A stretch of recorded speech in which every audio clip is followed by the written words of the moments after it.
Magandang umaga ngayon po araw ng Lunes, November 13, 2023. Update po muli sa lagay ng panahon. Patuloy pa rin na minomonitor ang isang sama ng panahon na nasa labas ng ating area of responsibility. Ayon sa JMA o Japan Meteorological Agency, isa na po itong ganap na tropical depression o bagyo. Ayon din po sa Pag-asa, posible sa mga susunod na oras ay maging isa na rin itong ganap na bagyo at papangalan itong Kabayan kapag tuluyan na pong pumasok ng ating PAR.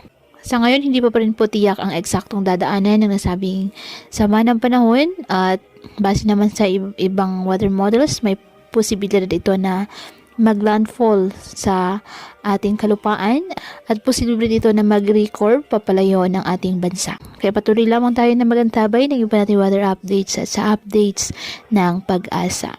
Sa ngayon, shareline po nakaka-apekto sa Central Luzon habang Northeast Monsoon nakaka-apekto sa Northern Luzon. Ngayong araw, apektado ng shareline ang Aurora at Quezon kesa na maulap na halangitan na may kalat-kalat na pag-ulan at thunderstorms.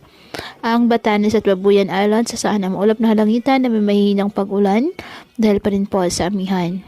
Ang Ilocos Region, Cordillera Administrative Region at nalalabing bahagi ng Cagayan Valley, apektado pa rin po ng nasabing Northeast Monsoon.